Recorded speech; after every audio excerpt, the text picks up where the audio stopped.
جو ہیں وہ تباہ ہوئی ہیں، متعدد موٹر سائیکل ہیں وہ بھی یہاں پر تباہ ہوئے ہیں، اور جو ڈپٹی کمشنر کی جانب سے بتایا جا رہا تھا کہ اسی حملے کے لیے موٹر سائیکل کا استعمال کیا گیا ہے۔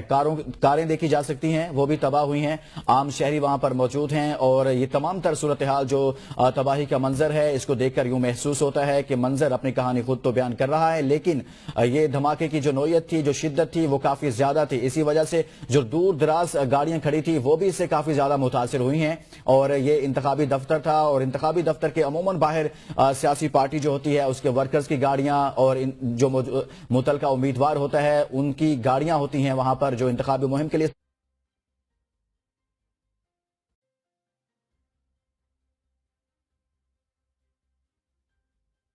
وہاں پر موجود تھے، جو کارکنان موجود تھے، عام شہری موجود تھے، وہ بھی اس کے اندر متاثر ہوئے ہیں، اور اب تک کی اطلاعات کے مطابق 8 افراد جاں بحق ہیں جبکہ متعدد زخمی ہیں۔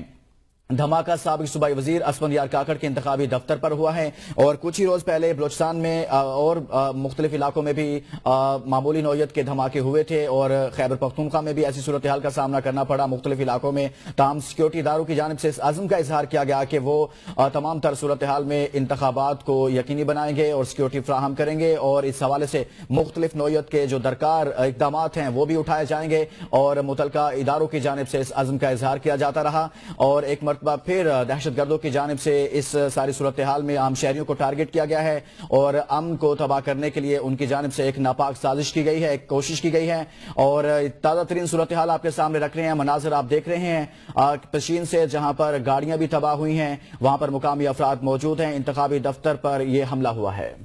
عام خبر دے آپ کو بلوچستان کے علاقے پشین سے، حلقہ پی پی 47 سے، جہاں پہ پاکستان پیپلز پارٹی کے نامزد امیدوار اسفند یار کاکڑ انتخابات میں حصہ لے رہے ہیں۔ ان کے انتخابی دفتر میں دھماکہ ہوا، اور اب تک کی اطلاعات کے مطابق 8 افراد اس میں جاں بحق ہو چکے ہیں۔ پولیس کی ابتدائی اطلاعات کے مطابق 8 افراد اب تک جاں بحق ہو چکے ہیں، متعدد افراد زخمی ہیں، زخمیوں کو قریبی ہسپتال منتقل کر دیا گیا ہے، جبکہ ہلاکتوں میں مزید اضافے کا خدشہ بھی ظاہر کیا جا رہا ہے۔ آپ سکرین پر بھی یہ مناظر دیکھ رہے ہیں جس سے دھماکے کی نوعیت کا اندازہ لگایا جا سکتا ہے۔ یہ علاقہ ہے پشین کی تحصیل خانزئی کا، جہاں پہ پی پی 47 میں پیپلز پارٹی کے نامزد امیدوار اسفند یار کاکڑ کے انتخابی دفتر میں دھماکہ ہوا، اور اب تک کی اطلاعات کے مطابق 8 افراد اس میں جاں بحق ہو چکے ہیں۔ دھماکہ سابق صوبائی وزیر اسفند یار کاکڑ کے انتخابی دفتر میں ہوا، جہاں پہ انتخابی سرگرمی